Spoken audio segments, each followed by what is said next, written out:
Good afternoon, everybody. Welcome to Third String Opinions. It's your host, David DeLegge, and your co-host, Jake Wallace. What's going on, Jake? Let's run it back. We're back again, our fourth episode here.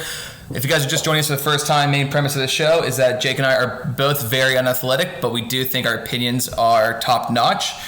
We've both got injured playing recreational sports multiple times, 2 ACLs torn, 2 broken noses, and here we are here still talking about the games we love.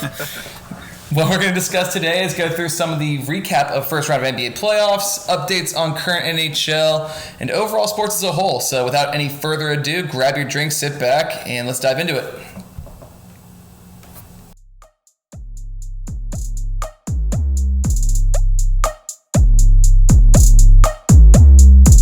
So just kicking things off, let's pick it up with the sport that's been going the longest with the longest regular season. That will be the MLB. We've just eclipsed the halfway point. I know, right? We've just eclipsed the halfway point. To even say that that's been going on the longest, even though they're only at 30 games. 30 games is the only one that actually started a regular season while everyone else kind of just jumped right into playoffs. So yeah. But anyway, we got the halfway point. We have officially reached a trade deadline. And before we go into any of the current standings, let's just discuss about what I feel is probably one of the most boring trade deadlines we've seen. And honestly, with only 60-game seasons, it's not to be unexpected, right? No, it was weird. I didn't really know what to think going into it. I was like, oh, man. Initially, I was like, oh, people are going to, it's going to be a sprint to the finish for the whole season. So teams are going to be, making trades left and right, try to capitalize on such a short season. But that doesn't really make sense, because why would you want to mortgage some of your future for a season that is only 60 games long? And I think we kind of saw that with the way that the day just kind of came and went. Yeah, it's one of those.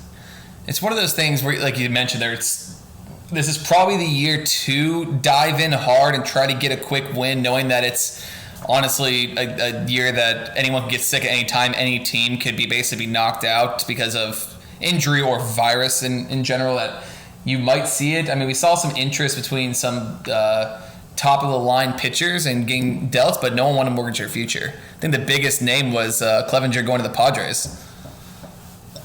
Yeah, that was the biggest one. There was some other names that were tossed around. People didn't know if this was going to be the time that Nolan Arenado was going to get traded. Chris Bryant might get traded. Trevor Bauer. And I think under normal circumstances, under a normal season, those were names that were legit trade possibilities. But in the case of Nolan Arenado, the Rockies are playing really good baseball right now. Why trade him? Hang on to him for the rest of the short season and then see what the offseason brings. And I think that was the case on a lot of guys. But like you said, Clevenger, he was the big name this year. There were a few teams that were in on the mix with him, but ultimately the Padres, they threw down on the table and said, we're here for the season, and we're here for seasons beyond, so let's see what they got, right? Yeah, it's one of those things where you saw there weren't many fringe teams. The people who were buying were 100% in the playoff race, trying to make a deep run this year. I mean, you saw the Dodgers, Yankees, Padres, obviously the White Sox and Cubs all trying to find these players to add to it, but weren't really willing to give up the long-term growth, any prospects. I mean, the Padres, to get Clevenger, gave up a big amount of prospects in the farm system, but they also had the biggest. They had the best farm system in the league, so they had the people. And they have a nice little team growing there. I don't think they're anything to worry about this year, but definitely over the next couple, they have a good foundation. Yeah, that's interesting. Just listening to a lot of the national reports and whatnot, people are asking that question: are the Padres for real this year? And I mean, I agree with you that they've got a setup that's going to be there for a while. They've got a ton of young studs. This year, they're not even the best team in their own division. They may not even be the second best team in their own league. Maybe they are. I don't know. It's tough to tell. But yeah, this year, I don't know if the trade that they made is enough to get them over the hump this year, per se. But I mean, yeah, I believe they're definitely not the They're definitely they're the second team in the NL West right now. They're doing pretty. I mean, 22-15 is not the worst. I honestly think it was a setup for the future, and I think they'd rather get that front of the line, front of the pitching rotation starter in Clevenger while he's on the table and getting ready for going from there. I'm kind of more surprised that the Indians even considered trading to either the White Sox or the Yankees in division, in conference, because right. First off, the Indians are number one in the AL Central right now, and you just gave away, well, I know, a cancer to your team because of the way they went out and partied right when they took up. Sure. But, you're giving away your number one starter in a tight race. Yeah. The thing with them, too, is the Indians have a deep, at least stable of pitchers. Like, just seems like they've got new pitchers that are coming in all the time. Every single one of them can throw 97 miles an hour. So I guess they got a good return. I don't think it was a big deal, but right. It just sounded weird. Like we were just kind of said buyers were buyers and sellers were sellers. Indians kind of flipped that upside down because number one in their division decided to trade their number one pitcher. So they got a good return for it, and obviously, like you said, they have that pitching, that what's it called, pitching university or running back university for college football, the pitching university. Right. Just interesting. So I don't know. It'll be interesting to see. I mean, but just to kind of go back on how this conversation started, I do think it was pretty lackluster. Like, there were teams that missed, like the Yankees. They could have made moves. Mm-hmm. They didn't really do any. I don't think they made a single move. The Astros, their starting pitching isn't really doing well, especially with Verlander still hurt. The Braves didn't do anything. I know a lot of people were thinking they were going to. There's someone who I thought were going to make it. The White Sox didn't do anything, I don't believe, right? No, the White Sox, they're interested. They were asked for all their prospects. Like, so for Clevenger, they were going to ask for Michael Kopech, who the White Sox were never going to get rid of. And Rick Hahn, the only reason why the White Sox were able to rebuild like they did and take those 4 years of rebuilding to get to this point was because he's never mortgaged his future. So, I think the other one was Lynn from the Rangers was the other one of high interest, and even the Rangers were asking for kind of a king's ransom for that. No one pulled the trigger. I think offers were made, but no one. I think offers were made, but no one wanted to reach the asking price of what the teams wanted for these guys. I agree, and I kind of like what we said. It's like this is such a weird, obscure year that I think teams were a little bit more timid than they normally would be, because normally the trade deadline happens on August 31st, but then you have what is it? It's even July 31st, I think. But then you have multiple months afterward with those guys to prepare for the postseason. Now postseason starts in like 17 days or 16 days. Not even, you know what I mean? So it's like it's just crazy that we're already there. But I mean, with that said too, I don't know, it's kind of like things are shaping out. We can already kind of tell what the playoff picture is going to be. I know that there's a couple close battles, but especially with, 16 teams in the playoffs this year, it's like realistically you could have 4 teams from one division, which is weird in itself, right? But I don't know, things are kind of starting to shape up the way that it just looks like it's going to be for the rest of the season. Yeah, I think the expanded playoffs is going to keep baseball at least interesting for the next, 17 days, 18 days, because it's top 2 from each division get a chance in there. So you have those third place teams that might be a game or two behind that are going to have to keep fighting all the way through. There's some pretty key matchups that are going on that will have big implications for the playoff bubble. I mean, I think the Yankees and Rays are in their third game tonight, kind of jockeying for the top 2 in the AL as a whole, and you have the White. And they got. I don't know if you saw last night. They got a little heat brewing in that series. A couple players being thrown at. Now a couple suspensions coming down. So it's definitely playoff baseball, like a month early, which is nice. It always is in that division. We're just used to it being Yankees, Red Sox, but now it's like the Rays are so damn good that it's Yankees, Rays right now. Yeah, and I love that. I love when true rivalries come through. Right. Like you see other there throughout the year. There's always like, oh, this team and this team are going at it, whether it be like the Cardinals and the Mariners, but it's like, well, they don't really have any bad blood or history. Heat, but right. when you put it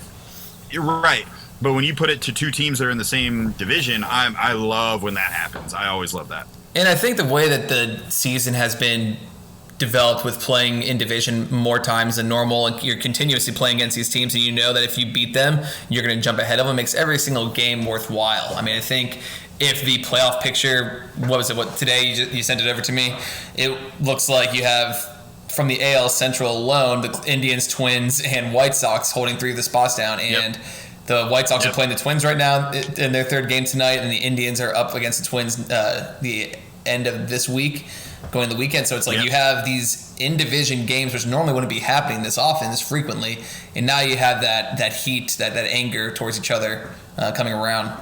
I do think what's really funny. Interesting. Good. Yeah, go ahead.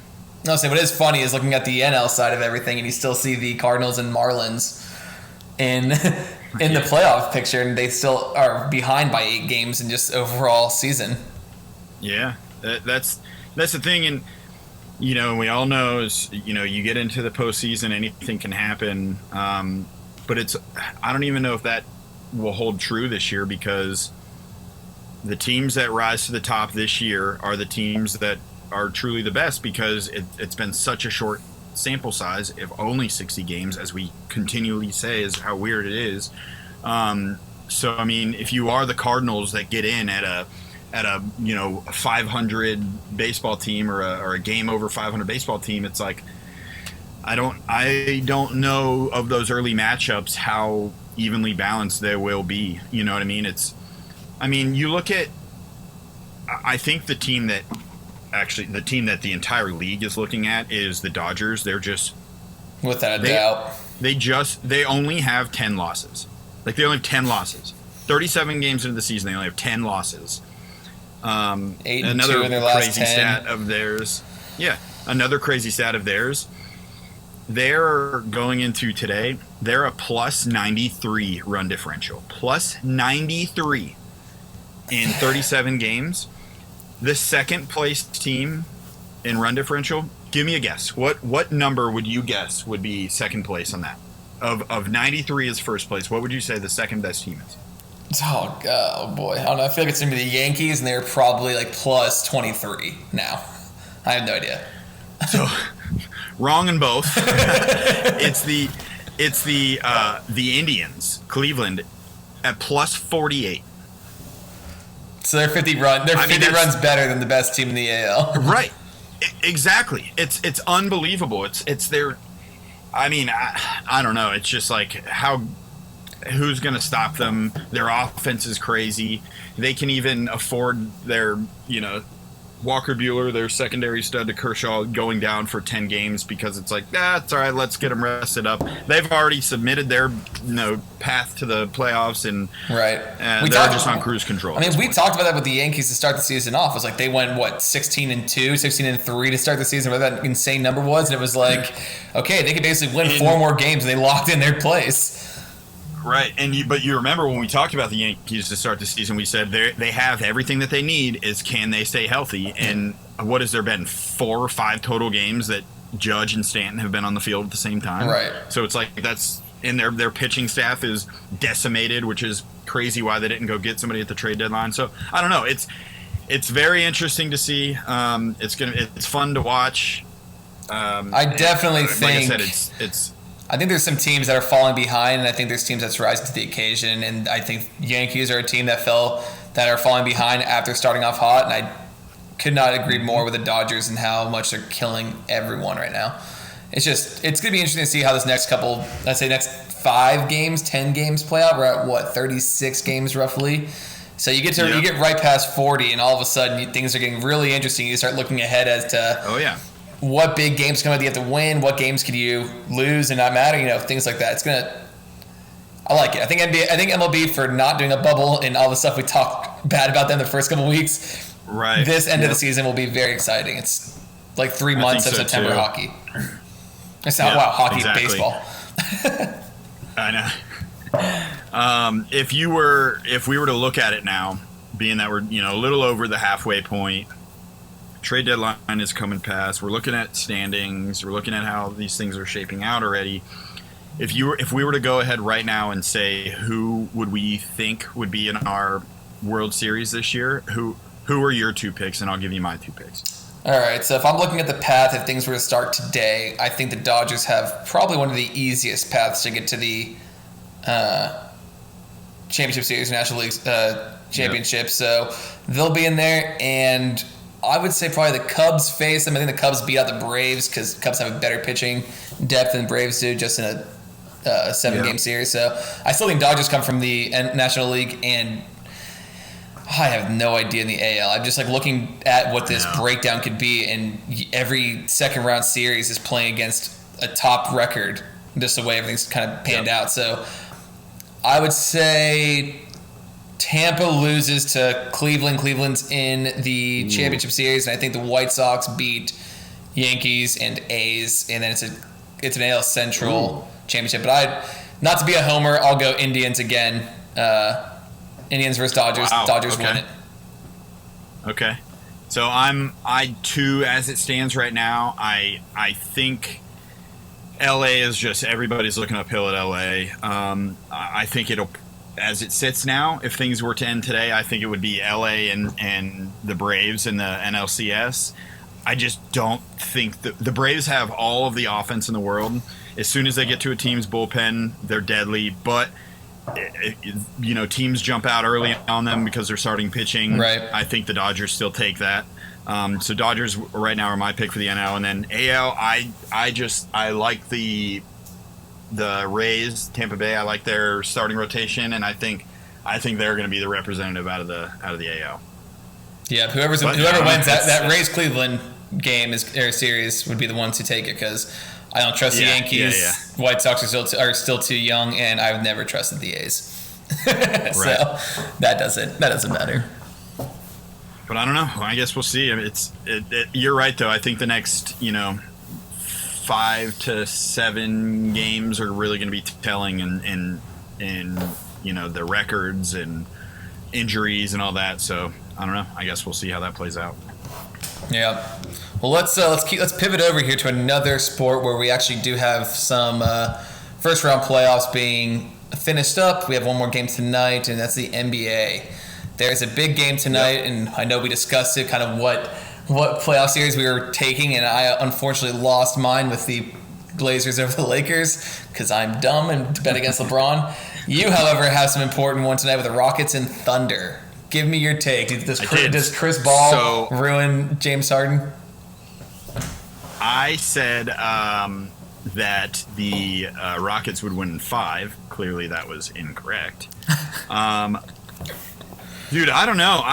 This series is interesting because you look at the Rockets and how they score and how they score and how they score, and everybody knows that they can do that. And they'll do that one game. It's like, oh, yeah, well, James Harden had 40 per usual, and then Russell Westbrook's back, so look out.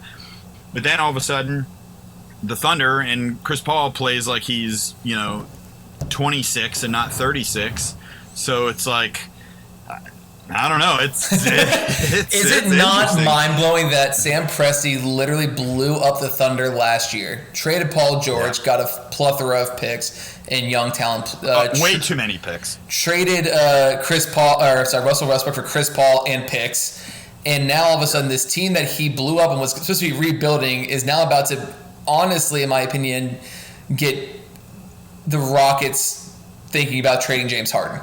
I think if the Thunder beat the Rockets tonight, James Harden went from having Chris Paul for however many years, went through having now Russell Westbrook, and now they changed the offense and the style of defense they're playing. Yep. They lose right now to a very inexperienced but only young and up and rising Thunder team with Chris Paul. I don't know how you can sit there and look at it and Daryl Morey say, you know what, this team's good enough to win it all next year. I'm going to keep the same team. Like, I can't. Yeah. And I don't know who would you trade Russell Westbrook to? What team wants Westbrook for what it's going to cost? I was literally just about to ask you, let's play hypothetical. If say they want to blow that up and they trade Westbrook, I don't know who that goes to, or even who does James Harden go to, if they were to trade him also. If they were to truly blow that thing up. I mean, there's always going to be a buyer, right? Like, someone's going to see these names, and no matter what, is going to think they're going to be the key person. Now, if the Lakers, after this season, and the Lakers lose Anthony Davis, if he leaves, goes back home to Chicago, goes anywhere else besides staying in LA, then I could see LeBron pushing the team to get Russell Westbrook. Westbrook's an LA guy. It'd be a good younger person right now to kind of build up on, pass the LeBron torch to for LA to keep the interest there. So I can think that from a financial and kind of business perspective. I can see on the other side of a team that could use Westbrook, I would say Milwaukee Bucks. They could use a point guard that just like dominates and plays their own game so that Giannis doesn't have to be the focal point anymore. I think Giannis is great. I think he's going to keep getting better and better, but like get Eric Bledsoe off that team and put Russell Westbrook, and I don't think the Bucks lose game 1 to the Heat, for instance. I think it's a different for all things. I think Russell Westbrook. My goodness, I can't talk today. For all the things I think he does wrong or doesn't do right in a series, and kind of like the ball hog shot first mentality and stat pattern, I think like you need someone like that to go with Giannis. I think Giannis is just not there yet offensively that you could use that. James Harden, I think, is pointless. I honestly would not trade for James Harden. He scores 40 points a game. It's ISO ball, step back three every time. And it'll get you through a regular season, but when you get a 7-game series, you can't do anything. Like he won't win you anything if they lose tonight, right? That's what we're hypothetical. Yeah, but what if you pair him with somebody like I don't even know who would. That I guess maybe that's making my own point. Like I can't even think of who I just think he'd best be paired with. He's best with the ball in his hand. If you were to pair him with, he is, and that's like a gift and a curse to him. Right. Like you can't have a normal point guard, and what we're seeing right now with Chris Paul from last year and Westbrook this year. These two guys are meant to have the ball in their hand, not be shooting guards or two guards. They're supposed to be kind of playmaking and being that field general, but Harden needs that. Otherwise, he's just a spot-up three-point shooter. So are you going to trade a first-round pick and take on that salary to have someone just sit in the corner and shoot threes? I mean, maybe, but J.J. Redick can do the same exact thing and cost a fraction of the price. True. Very true. I just think this series has so much repercussions if the Rockets lose. So right now, as it stands, before going into game 7 tonight, we have the Rockets are favored by 5. Now, I know you think the Thunder are going to win. You think that outright, or you think that just because of your disdain for James Harden? No, I don't think the Thunder will win tonight. I think the Rockets will. I think this just might be too much pressure for those young guys to win. I would like the Thunder to win because I would like to see the repercussions of it, but I still think the Rockets will win this game. What do you think about them giving 5? I would assume the Rockets win by more than 5. I would take that bet. I'd take that bet. With someone else's money, I will take that bet. No, I mean, 5 points isn't bad. I mean, right? If you think about it, if a team's up by 3 points with under a minute to go, they're going to get fouled. Then you're at 5 points. Odds are the team down 5 has one more shot at a 3 to either make it or foul again. They miss it, or they get a layup, they'll foul again. It'll be a 4-point game. So I think you're right there, 5, no matter what. I would just assume that the Rockets have a better chance of blowing this one open by 15 than only winning by 5. Knowing my luck, I'll take the 5, and then I'll have a bad break like I did the other night with the Lakers minus 13 against Portland. Exactly. You felt it. They had a full. They clearly were going to win the game by more than 13, but then you get into garbage time. All the starters come out.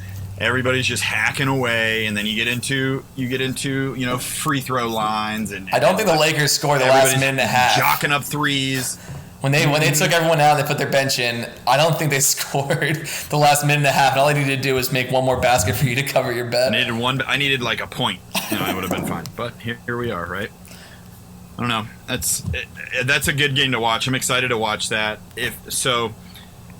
Thinking on that, if we're moving forward into the conference championship, what do we like there? What do you like in the East?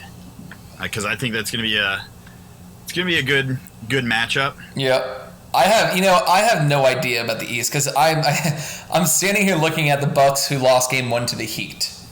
Do I think the Bucks are better than the Heat? Probably. But boy, does Jimmy Butler have his troops kind of grinding out there and pulling out these wins. He scored 40 points in Game 1. Now, I do think Giannis will be tasked with guarding Jimmy Butler, and then you're really putting the rest of the pressure on their young guys to score.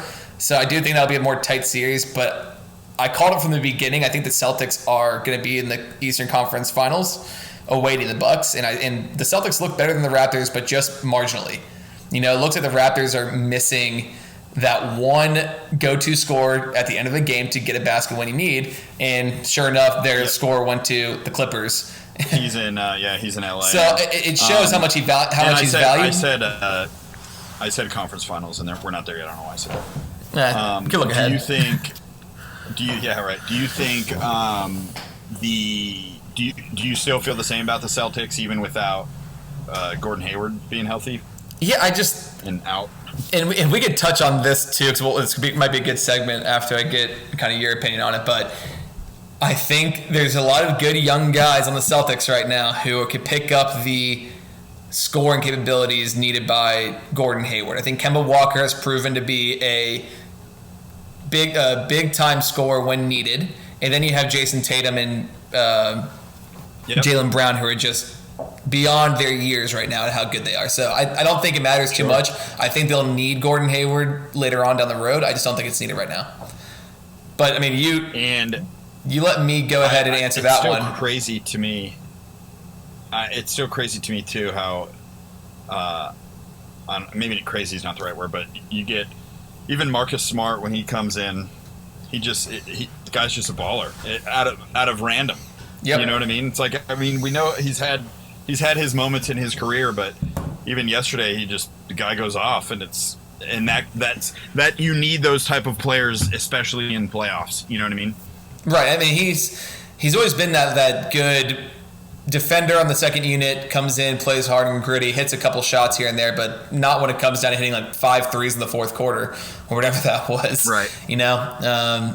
I don't know. I think the Raptors are still just as good. I think Nick Nurse has that team playing great. They're just missing that one player at the end. And maybe they'll find him. Maybe Pascal Siakam will be a better go-to next year. I just don't think they have it for the Celtics. What do you got there? Right. I mean, here, I'll let you handle the West because I have less biases and discuss the players in the East. So give me the West. Give me what you think about Clippers, Lakers, and even the series that ended last night with the Jazz and Nuggets. That series that ended last night with Jazz and Nuggets was a kind of a fun series to watch. It was fun to watch in the sense that that no matter, both of those teams are almost like the same team, it kind of seems like. Mm-hmm. And when you knew too, like, who, doesn't matter who, either one of them could have won. Obviously went to game 7 and went down to the last shot, but either one that moves forward, it's like you ain't getting past the Clippers, right? So it's like, I think that both of those teams are maybe just a piece or two away. They've got some serious young ballers on those teams. Mm-hmm. You're pretty right, man. They both have. Spida Mitchell is a baller. He's a stud. And then Jamal Murray, the guy just is a walking bucket in the bubble. They are the exact same team. They both have dominant scorers, and then they have a dominant center. Rudy Gobert is on the defensive side for obvious reasons, but then you have Jokic on the other end. Yep. It was a great series to watch. But yeah, I agree. I don't think they're getting past the Clippers. Not yet. They're good, though. I wish that we got more. We were to have more Luka. I love watching Luka play, but he gave a good fight against the Clippers, and the Clippers they're too deep. They still have too many good studs.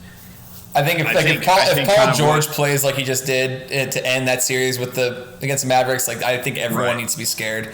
But if he plays bad, then they're easily beatable. True, and as we saw when Luka started winning games over there, I think we had it right from the beginning with the West. Though it's going to be an LA East or Western Conference, and that's going to be awesome. It's going to be so much fun to watch. I know we're kind of stepping ahead here, looking ahead to that. But I mean, do you see the Nuggets losing or beating the Clippers? No.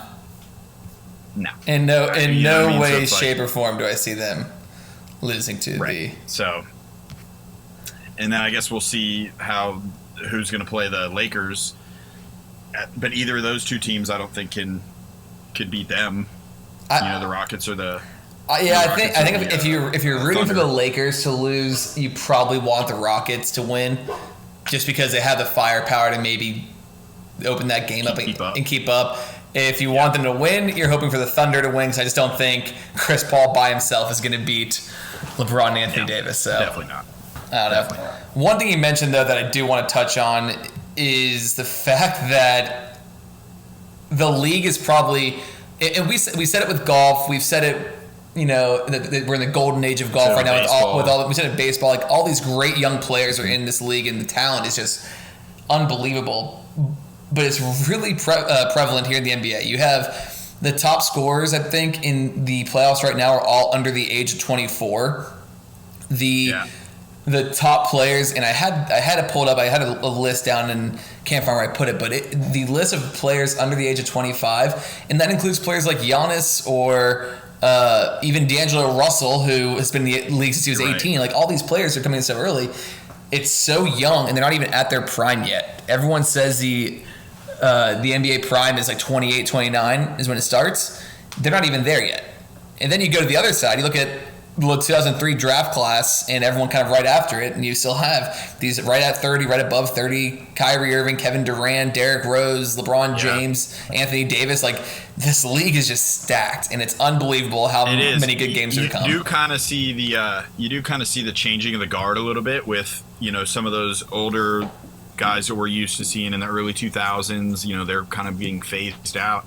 And you're right, a lot of these young dudes, the Jamal Murrays, the Luka Doncic, like all these boys they're taking over. The Spida Mitchell, these guys are coming in, and they've got game, dude. Like, so it also makes me wonder too, like we saw with LeBron's class and everything like that. Once all their contracts came up, when all of these guys, rookie deals come up, what's the next super team that's going to form with a lot of these young under 25, 26, 27 guys? Where is it going to be? Who's joining up with who? Yeah. You know what I mean? Like, it's... I think they're all going to be... I think we're looking at it 4 years from now, only because every team is going to offer these young studs their Supermax fifth-year bird right options in these first contracts. So we're looking at probably 4 years from now. But I agree. I think it was a weak draft class last year outside the top 3 picks.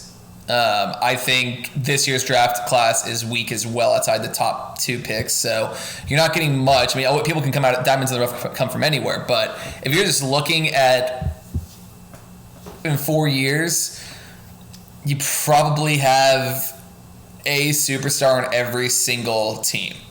Like, not just like their franchise player or their best player. You have a superstar on every single team before this next contract's up. And I think that's going to be great for the league. And I don't think that's a far-fetched statement, too, because now, as we've seen in the NBA, a lot of people don't like, and I'm not even sure how I feel about it, but there is the whole tanking thing and people, trying extra hard to get in top that lottery. And so, I think you're right. I think it's in good hands, as we have, like you said, as we have said with the MLB, who's just got a plethora of young superstars. Golf has got a ton of young superstars. So I don't know. It's cool. It's weird too. Like we mentioned in golf, like all their young superstars, 90% of them got into golf because of Tiger Woods and his influence on the game.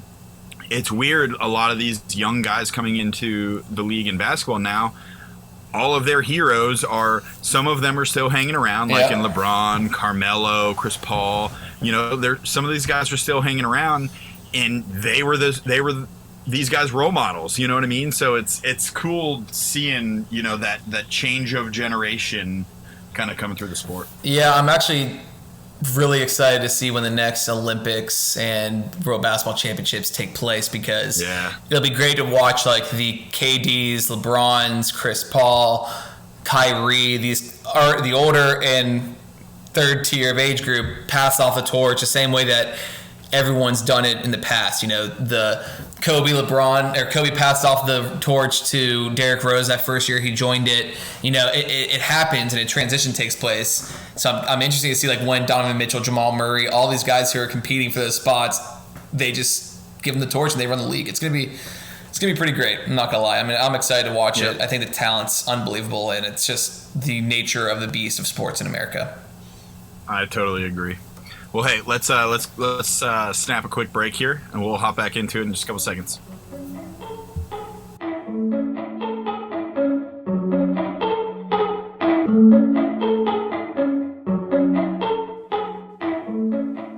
All right, Dave, you know what we have right around the corner? Give it to me, Jake. We have, finally, some football back. Go! College football is about to start up, though it's not what we fully hoped for. If you listen to our recording a couple weeks ago. Yeah. At least it's something. What are you... All right, I'm going to pose this to you first. What are you hopeful for in this season, knowing that we only have 3 of the 5 Power Fives playing? What are you hopeful for? I mean, this might sound just boring of an answer, but honestly, I'm hoping that it's good games. I'm hoping that the sport just is played. We're not really too far off. Like, we're not delayed. Like right now, it's when football. That's the worst answer of all time. I'm just like. I just want everybody to have fun. I want to have fun and be safe and healthy. Okay, that's all I care about. I don't care who wins. We all end in ties. No, I think like we're not missing much, right? Like I know there's conferences not playing the sport. We're at the exact same timeline of, for the most part, of when college football starts up. So this wait and delay hasn't really been impacting us from sport fan world. So I just want it to be good. I want them to pick it up. I want these in-conference games to be good. I know that in the SEC they're doing 20% occupancy at certain games. I want that to keep. Yeah, I mean, I can't think of a better way to sell it. It's just like I'm just excited. I'm just letting you go. Yeah, what do you got? I got nothing. I got no legit reason why. I'm just excited. I feel like watching. No, I'm excited too. I'm excited. I'm still very much bummed that we're not getting the full thing, but I'm excited for getting what we are. I don't know. The only thing that I worry about is I just think it's going to be, you're going to have your top 1 or 2 teams from each conference, and that's going to be all there is to talk about throughout the year. I mean, are people really going to be like, oh man, that Arkansas team it really gave it to Kentucky the other night? Right. It's like, sure, we're football fans and we're going to watch anything. We're going to bet on anything. But I don't know. You're not getting the full palette of what the college football season is. Even not just Power 5. You get those fun games of, the MAC, which isn't also playing. You get fun, weird, obscure games then. You get the late night Mountain West Conference games that come on like at 75 10 p.m. points, 75 points and a half. In case your betting slate went bad early, you got a couple late night games you could bet on. Yeah. I don't know. I'm very excited that it's happening. I think I don't know. I guess kind of like what you're thinking. Like, I don't know how to react to it without actually seeing how it's going to be the first week or two. Yeah, I mean, for us, we follow our teams closely in the offseason, right? We look at spring practice and we look at the recruiting classes. We are constantly paying attention to that stuff, and it's good. It's going to be great to go see these teams, these players that we're hearing so much about go ahead and get on the field. But I mean, I'm with you. At the end of the day, it's going to come down to basically what it was with the BCS before the college football playoff, and it was BCS championship. It was okay, they're going to pick the 2 best teams they think, play one game. Everyone's going to be screwed out of it, and it's not going to make sense. But we are in this day and age, in this world where, people are protecting. It is what it is. Here's one thing I learned out of my research and out of our disdain for the Pac-12 and Big Ten not participating. So one of people on the board of the Pac-12 are litigation attorneys, and so when they were making this vote, they said that they get about $150 million per team per year per season from the Pac-12, just from TV rights and that revenue. If someone got sick with COVID, a player got sick with COVID, and any of the residual effects, so there's things like your lung swelling, heart swelling, anything like that happened, that they could tie back to COVID. And if a player unfortunately died, they're looking at a $3.8 billion lawsuit. Well, exactly. So they made a monetary. It's a monetary decision. Yes. It wasn't made for players. It's a business decision. Yes. 100%. It wasn't for the sport. It wasn't for entertainment. For player safety. They made a 100% business decision.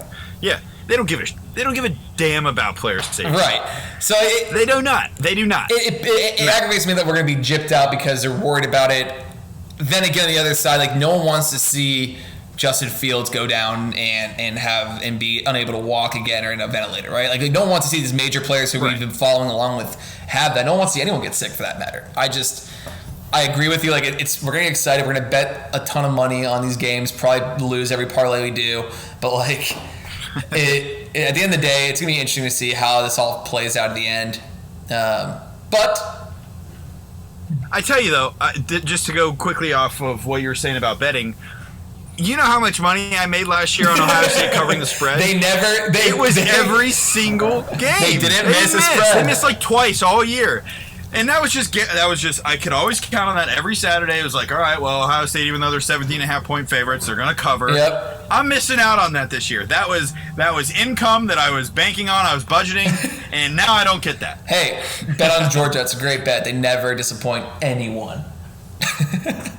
I can tell by the tone of your voice there's a little bit behind that one, but we don't have to get into that. I mean, I never bet on Georgia because I know they're going to make me cry at the end of the day. No, I mean, this is a great part about this, though, is that there's so much pressure. We talked about it 2 weeks ago, that what's going to happen? Like, are they going to be the laughingstock of the college football? Now, all of a sudden, what came around the corner? What started getting announced? Number 45's coming through. He's talking with the Big Ten commissioner, Big Don. He's trying to get things shaken up. Hey, Don needs those votes in Ohio and Michigan. It was a great, a good political ploy there. If you get Big Ten football back on the slate, you basically just won yourself 4 million votes in Ohio, Michigan, and Iowa. No, I mean, I'm very hopeful that they do something. There's been reports where there's talks of them starting up the October 10th weekend, which would be awesome. But then there's also reports like, no, the conversation with the president didn't hold any value. Nothing is to come of it. So I don't know. I feel like I'm a child stuck in the middle of a bad divorce, and I'm getting tossed this way and that way. My emotions can't take it. I really thought, going bias here, I really thought Ohio State, this was going to be their best team that they've had in years, and I really thought that this was going to be our chance. But here we are. We're just fiddling our thumbs, and now I got to watch a bad ACC conference and watch the Big 10 or Big 12 just load up a bunch of points. I don't know. I'm just bitter. For those of you who don't know, there's talk about the Big Ten being able to, if they could figure out a way to properly administer safety protocols, they will be open to starting the season delayed and joining in the fall sport. That's what we're alluding to, in case you didn't know. But obviously, there's reports coming out saying it's not a thing. And Jake, your bitterness is 100% valid, because I would probably not even watch college football if the SEC was like, nah, you know what, we're not going to do it. So I get it. Yeah. But it is what it is. We have football coming. I do think, though, that the more fun football right now with everything going is going to be pro. I think we have pro football starting next week. I think in like 9 days. I'm excited for that. Interesting with pro. It'll be interesting to see. Like, you haven't really heard too much about, entire teams falling ill with COVID kind of like you did with baseball when they started out. Like they had, a lot of teams had to postpone games for a long time.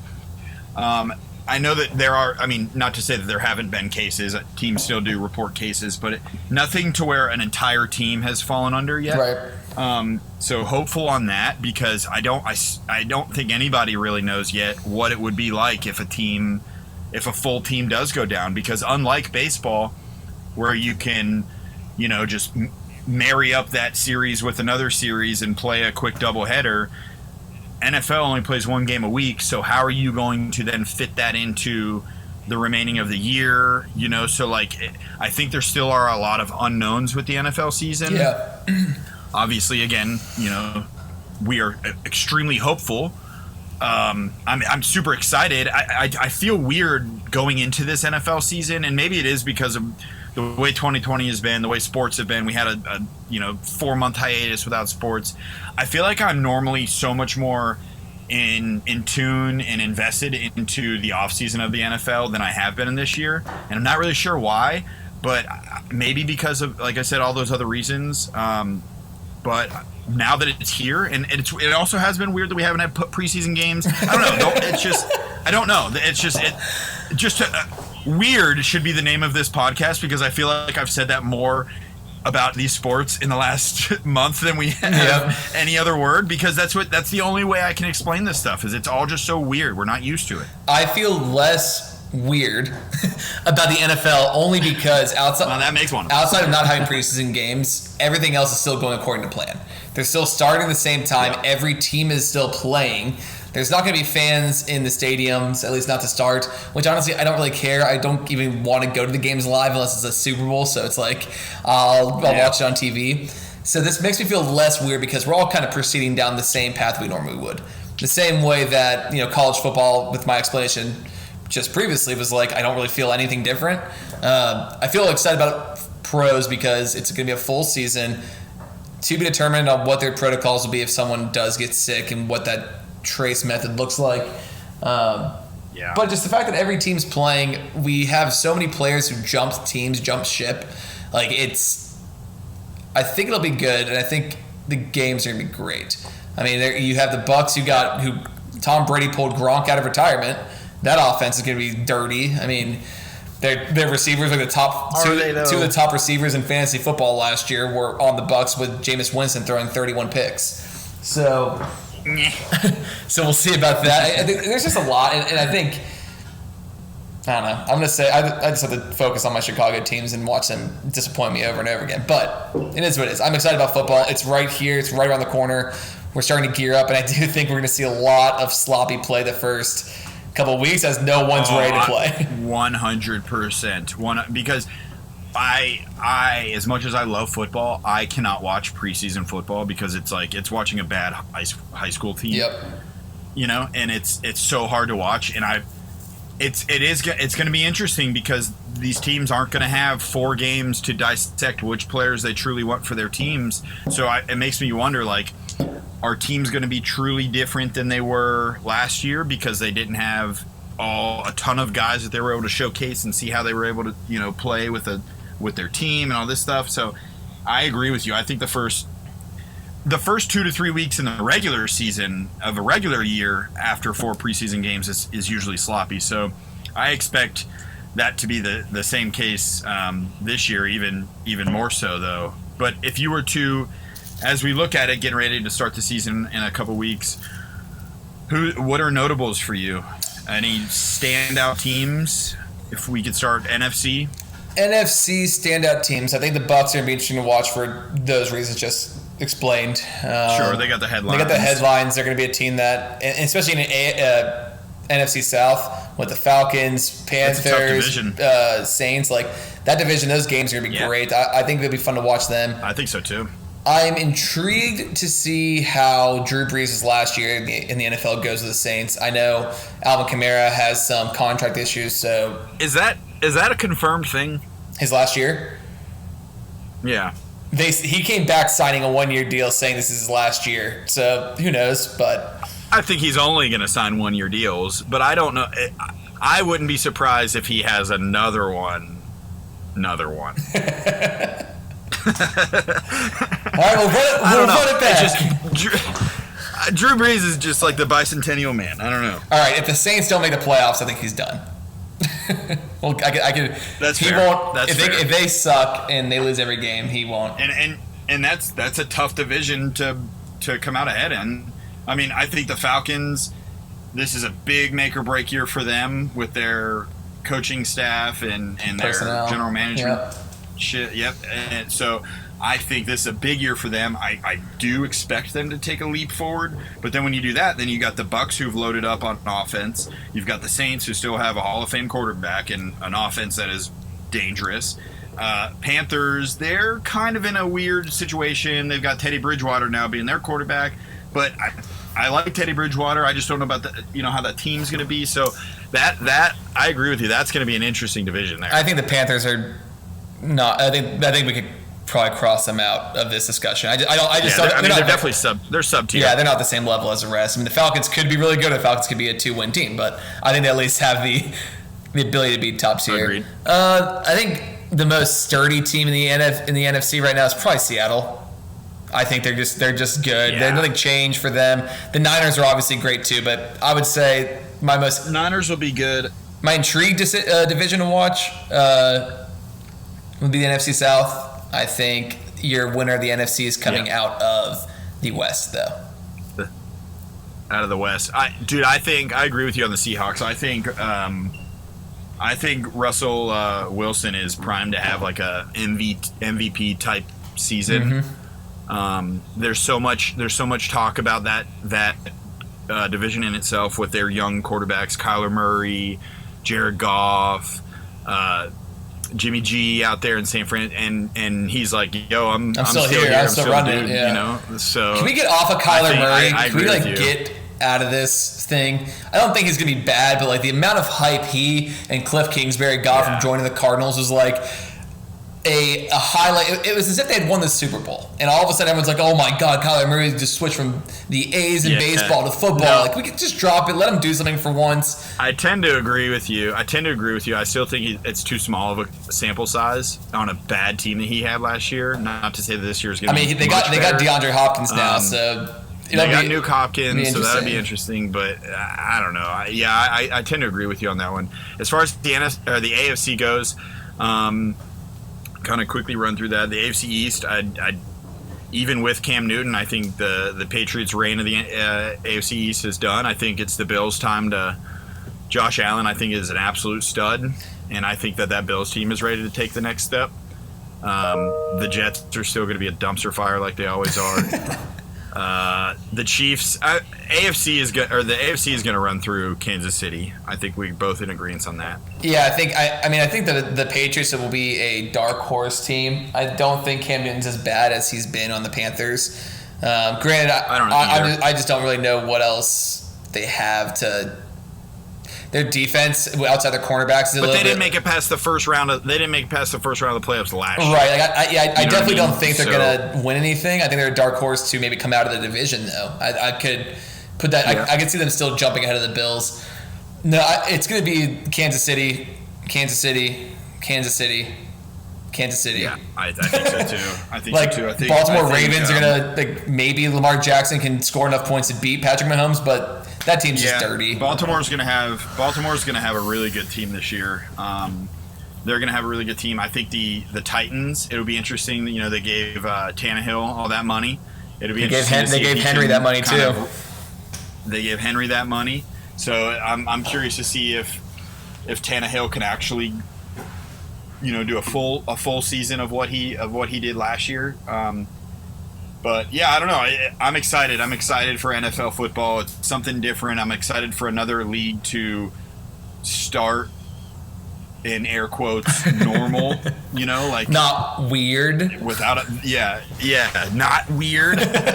So I don't know. I'm excited for if you were to give early Super Bowl predictions. Let's do our preseason predictions right now, so it's on tape and we have it recorded. That way we can come back and see how big of idiots we are. I'm going Kansas City versus the Seahawks. I'm going to say it's going to be almost a rematch. It's going to be between Kansas City and Niners or Seahawks. One of those two. That's who I got. Okay. Okay. I'm gonna go Saints. Ooh. Okay, then Drew Brees is definitely retiring. Are you kidding? If he's going to the Super Bowl, they're retiring. I'm gonna go Saints and then Pittsburgh Steelers. That's my pick. What? I'm gonna go Chicago Bears. Oh my goodness! All right, Saints? you think the Steelers? Unbiased, oh, yeah. That is an unbiased pick. That is an unbiased pick. You want? I'm a man of $100 says Steelers don't make it to the Super Bowl. Don't even make it to the conference championship. Conference championship, $100 bet right now. On camera. By the way, guys, we see each other on video, so I can see every face Jake makes while we're recording this. So on camera, on the podcast. $100 bet right now that the Steelers make it to the AFC title game.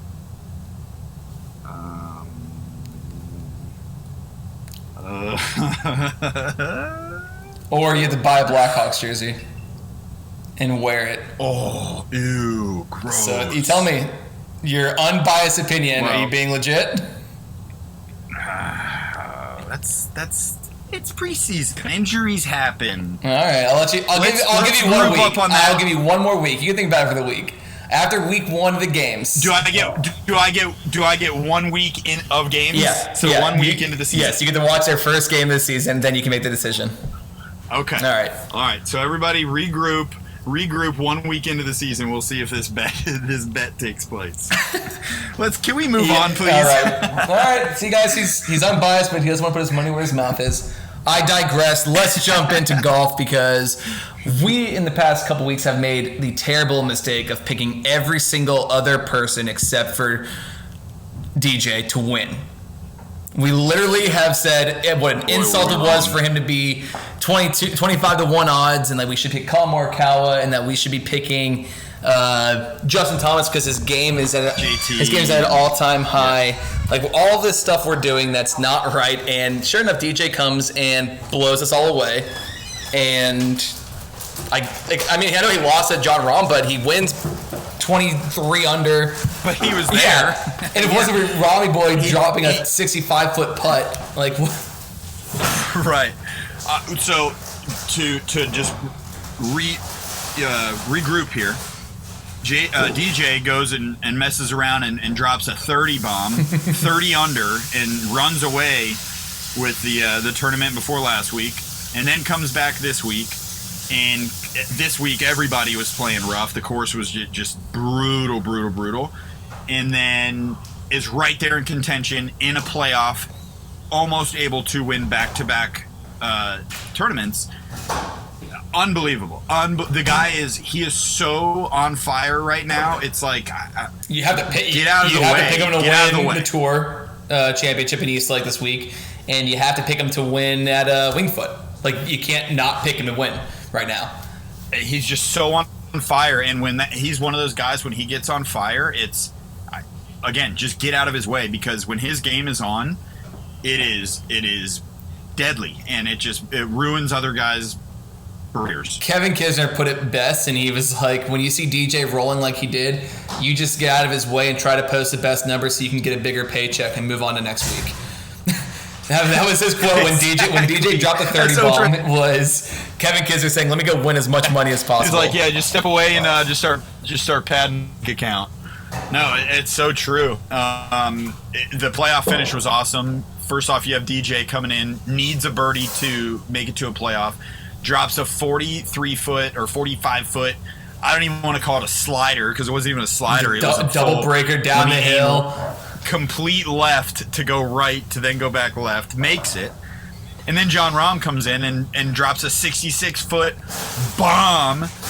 I mean, that is when golf is at its best right there. And I know people say golf is boring to watch, blah, blah, blah, blah, blah. Do you know how pumped I was when I saw that? It was as if I was there watching it live. I was so excited when... Yes, it was awesome. It was awesome. I loved that. So they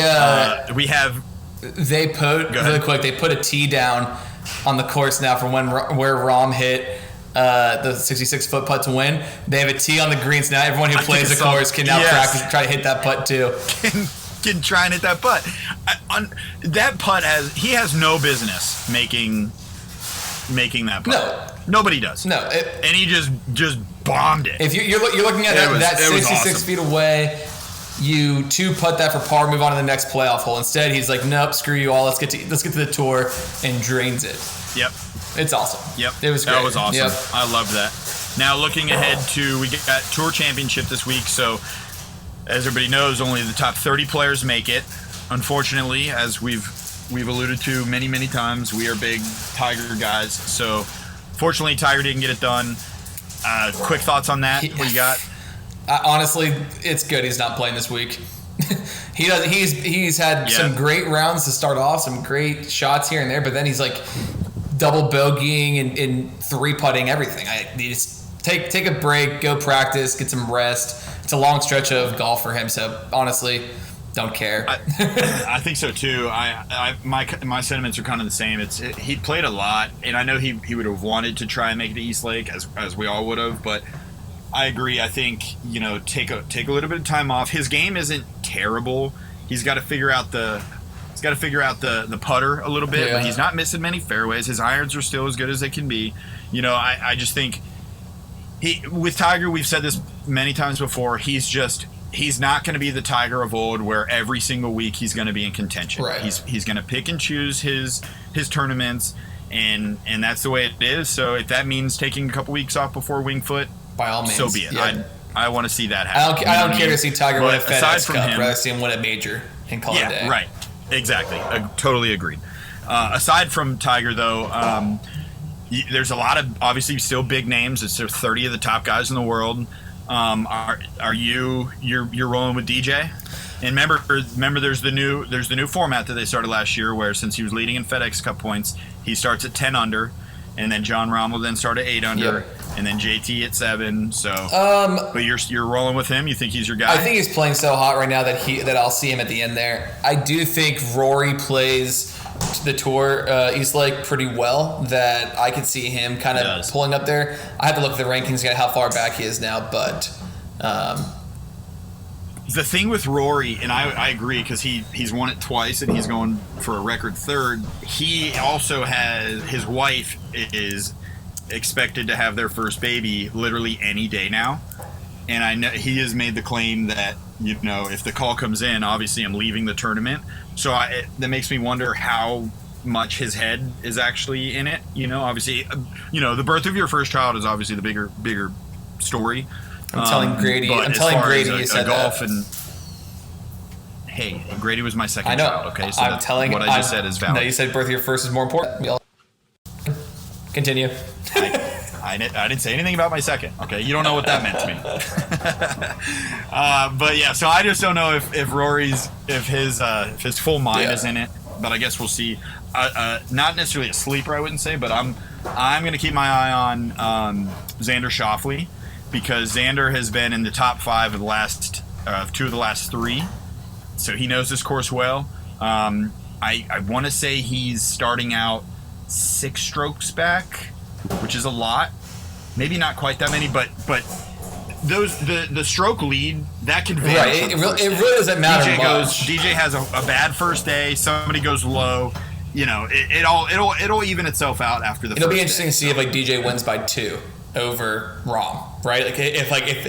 Right, yeah. If the 2 actually it'd be interesting to see if that boost does it. But I agree. Everyone goes back and forth on from Thursday, Friday, then moving days where the cream rises from the top, so it rises to the top. So I don't think the leads really matter, but it'd just be interesting to watch.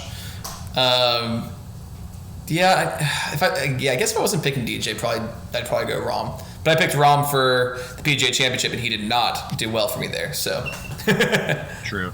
Another one to look at, though, I know we've been saying this week after week after week, the one guy that we continue to kind of mention is Tony Finau. Maybe this is the week that he finally can do it and finish. I would love it. I would love to see him win. I'd love to see Ricky Fowler win. I just, at this point, it's like he has to prove to me that he's going to lose in a playoff every single week until he wins before I start picking him again. It's just been, it's easy. He plays too well going into Saturday to screw up every time. So it's like, I can't put my confidence behind him. Agreed. Well, it'll be interesting to see. I'm excited to watch. I always love watching Eastlake. It is fun just watching the true 30 best players in the world this year. Everyone wants to see people win again. I don't know. It'll be fun to watch. You want to see the champions beat other champions, not play an obscure tournament and win against no one. So right. So with that, let's since we got our picks for golf already, let's run through really quick here picks for NBA. Give us. I mean, pretty much we've already covered this. You still think it's going to be a Laker LA? Yeah, we have. Yeah, I mean, I'm still thinking it's LA out west. I'm kind of following your train of Celtics and Bucks in the East, and that's kind of where I'm standing right now. But I guess we'll see how that moves forward. Yeah, we've discussed that enough. I think we're good. LA, Bucks, Celtics. We'll see how that goes. But that's who I'd pick too. Baseball. Another recap. Yeah, recap of baseball. We've kind of alluded to the teams that are already in the playoff picture. To me, those are some of those, bottom of the ranking teams to make the playoffs are the ones to keep an eye on. The Rockies, who are playing hot right now, see if they can continue that. The Phillies in the NL, are they going to be able to continue making a jump to keep their status? The Marlins, we said, they haven't played quite as many games, but they're still playing decent enough. It's those bubble teams for me that I'm going to keep an eye on. I'm on the same boat. I think if you watch the teams that are second and third in each conference or each division, those are going to be the teams that keep and look through. I mean, I alluded to with the AL Central, you have Twins and White Sox finishing up their series, and White Sox are a game and a half ahead. But then the Indians go and play the Twins next, in which they're only a game and a half ahead of the Twins as well. So I think you watch those smaller teams. Right. I think we're gonna probably eat crow on the Reds. We thought they were gonna be be a sleeper. I don't think they have the firepower or the run time to get in there now, but I'd keep an eye, see if we eat crow on them. Otherwise, watching those second and third seeds go through it. All right, you want to jump into it? Want to jump into our third string things? What the segment that we end every episode with? Third string things. Three little quick hits that we have. Could be about sports. Could be about things going on in the world, pop culture, anything. Third string things. What you got? All right. First and foremost, I'm going to keep this trend. It's been the last 2 weeks. I've called out baseball and their rules for not making sense anymore. Last time it was the unwritten rules of hitting a home run because you're up on a 3-1 count. You hit a home run. This one is going to be blocking the plate. I know they made this rule because of Buster Posey and the Giants getting injured. Because when a runner came around third, trucked the catcher before the ball got there, severely injured him, and they wanted to alleviate that for player safety. Now, the runners have no chance. So the new rule is that catchers can block the plate, runners have to avoid them. So this happened with the Braves. Braves were running around. Dansby Swanson was running around third base, tried to go around the catcher before the tag, got his arm and shoulder hit by the catcher's leg that was blocking the plate, and got thrown out. That would have been a Braves victory. Yep. And I feel if you're going to give the catcher that advantage, then by all means you're allowed to run him over. If he's going to block the plate like that, you have to run him over. Otherwise, they have to stay in front of the plate and try to reach for the tag. It's just a stupid rule that they need to fix. I agree. Next, not nearly as there's such a gray area there that I agree with you that they need to hash it out to where it's fair for both the runner and the catcher. These next two are going to be quicker because that one really boils my blood, so this one will get a little quicker. Donovan Mitchell, just as we talked about how great and how awesome basketball is with the young blood and how it's in good hands. They just got announced that he's going to get a supermax contract for his extension from the Jazz following his recent performance of scoring 36 points a game against the Nuggets. So awesome. Well deserved, and that just shows we're going to get some big contracts for these young guys, and it's going to be a good league for a couple years from now. Lastly, The Rock and his flexing his growth. So, as we talked about first week, Rock's bought the CFL, and there's investment stake in it. Now he took a picture and posted of him holding the CFL helmets, but on the very top is a framed picture of the $7 he had left in his wallet when he got injured and didn't go pro before he started his wrestling career. So he kind of flexed on everyone, showing all that he had in his pocket. It's framed, and then shows all of the football helmets of the league he just acquired. So I thought that was pretty cool. What a power move. I love that guy. All right, what do you got? Give me your 3. All right, I'm going to jump into mine. So MLB, they're throwing around the idea of doing a bubble system for the playoffs. I know we had a lot of thoughts on why they didn't do it to begin with during the whole season, but it turns out that they think that it might be in the best interest for the playoffs. Understandably so. There's less teams. There's talks about LA and Arlington. I like it. I don't know. We'll see how that works. See if that works. I do kind of like it because I don't want there to be a hiccup in anything that prevents the rest of the playoffs to happen. So I'm for it. My second thing, John Rahm, he joined the list of some other players in the golf world that have played Winged Foot recently for a practice round. Basically, he said, I don't see how anybody is going to be below par. It's my favorite. It's my favorite type for of the golf U.S. Open. Is when everyone's struggling. Yeah, it's awesome. It's fitting for the U.S. Open, also fitting for Winged Foot. Last time there was a U.S. Open at Winged Foot, that's when Phil blew it and Jeff Ogilvy won at +5. So we'll see if that happens again this year. And then my third one here is kind of a little bit different. So former NFL star wide receiver Antonio Brown just can't get out of his own way yet again. Recently, just over the last couple of days, it came out that there was a possible video leak of him and one adult actress having a little bit of adult fun as he was recording it in his own workout gym.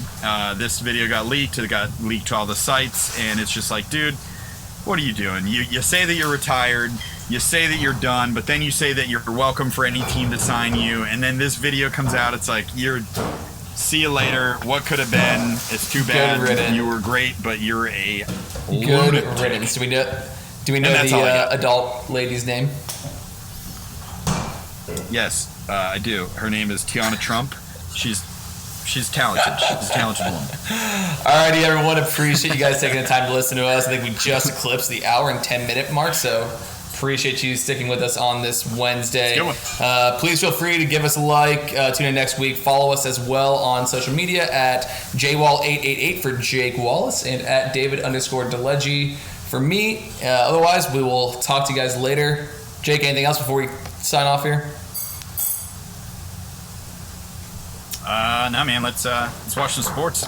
See you.